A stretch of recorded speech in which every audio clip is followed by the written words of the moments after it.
Assalamualaikum warahmatullahi wabarakatuh.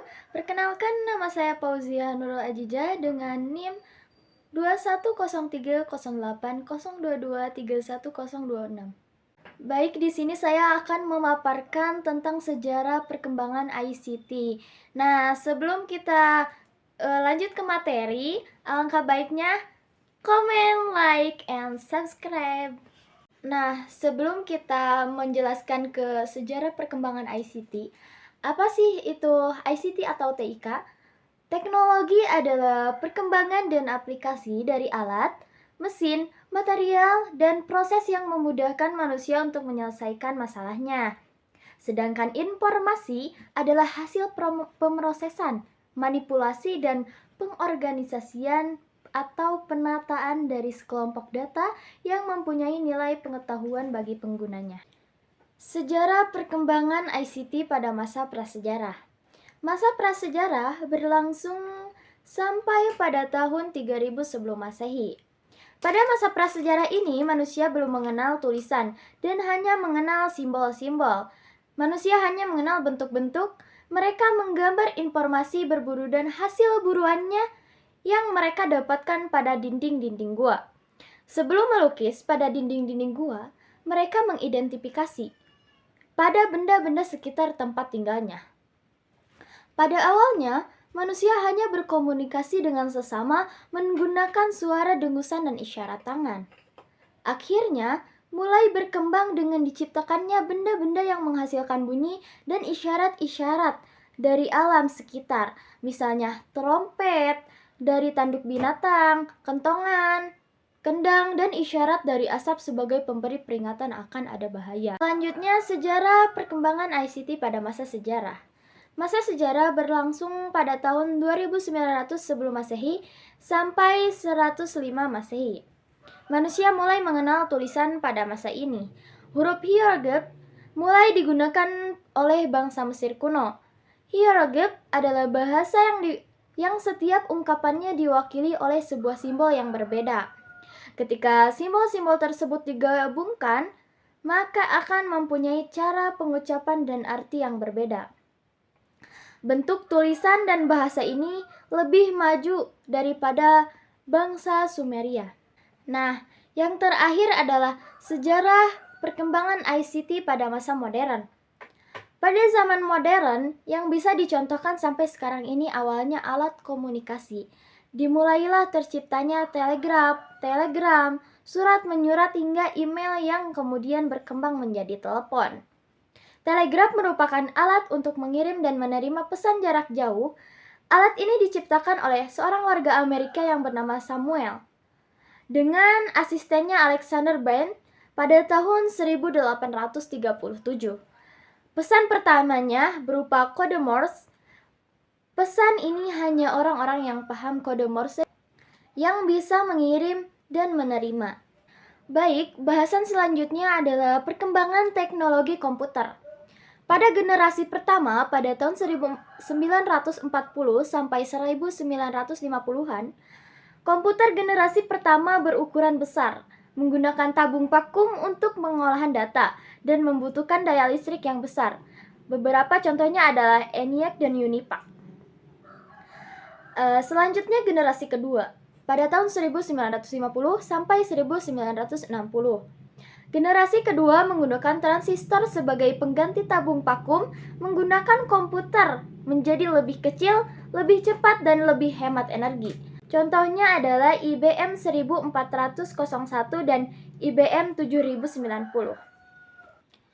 Selanjutnya generasi ketiga pada tahun 1960 sampai 1970-an. Komputer generasi ketiga menggunakan sirkuit terpadu yang memungkinkan lebih banyak komponen elektronik terintegrasi ke dalam satu chip. Ini membuat komputer menjadi lebih kompak, lebih cepat, dan lebih hemat biaya. Selanjutnya generasi keempat tahun 1970-an sampai sekarang. Komputer generasi keempat menggunakan mikroprosesor yang merupakan IC tunggal yang berisi semua komponen CPU dan membawa revolusi dalam industri komputer. Contohnya adalah komputer pribadi, dan komputer jinjing atau laptop. Nah, selanjutnya generasi masa depan. Komputer generasi kelima dirancang untuk melakukan pemrosesan informasi dengan kecerdasan buatan atau AI dengan menggunakan teknologi seperti jaringan saraf dan pemrosesan paralel. Nah, selanjutnya ada perkembangan teknologi komunikasi.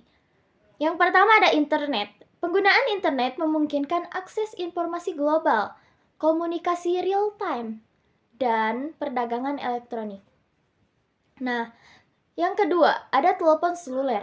Teknologi telepon seluler memungkinkan komunikasi jarak jauh tanpa kabel dengan fitur tambahan seperti SMS, MMS, dan internet.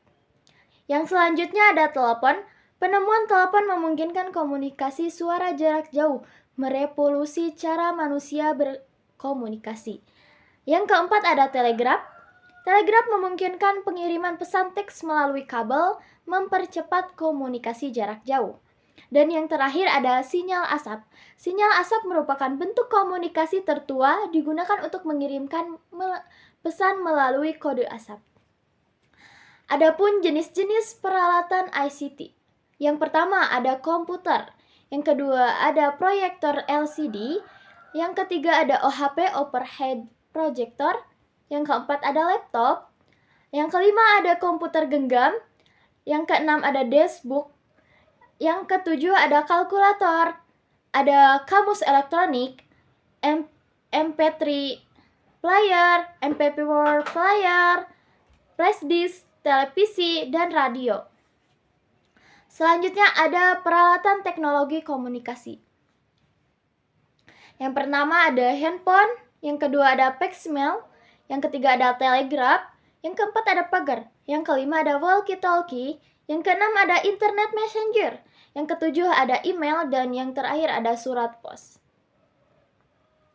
Selanjutnya ada integrasi teknologi komputer dan komunikasi.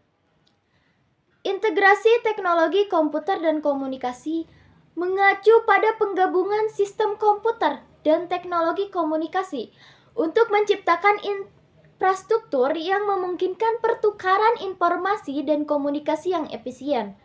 Integrasi ini memungkinkan perangkat keras dan perangkat lunak komputer digunakan bersama dengan jaringan komunikasi untuk meningkatkan konektivitas dan kolaborasi dalam suatu organisasi. Nah, adapun dampak positif ICT. Yang pertama, ada meningkatkan efisiensi dan produktivitas. Yang kedua, ada memperluas akses ke informasi. Yang ketiga, meningkatkan komunikasi.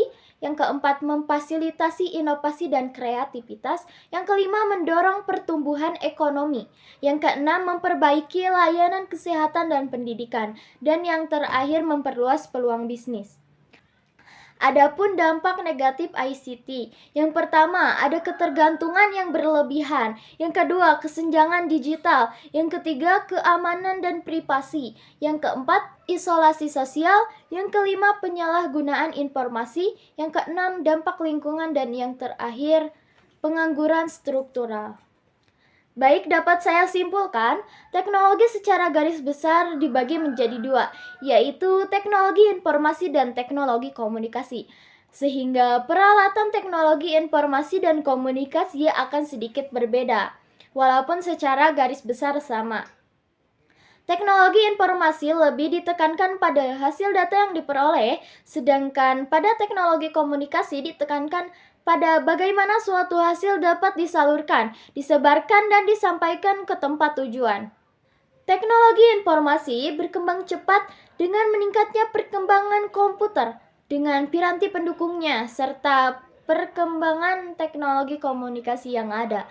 Teknologi komunikasi berkembang cepat dengan meningkatnya perkembangan teknologi elektronika, sistem transmisi, dan sistem modulasi, sehingga suatu informasi dapat disampaikan dengan cepat dan tepat. Baik, itu saja yang dapat saya sampaikan. Mohon maaf bila ada kesalahan. Wassalamualaikum warahmatullahi wabarakatuh.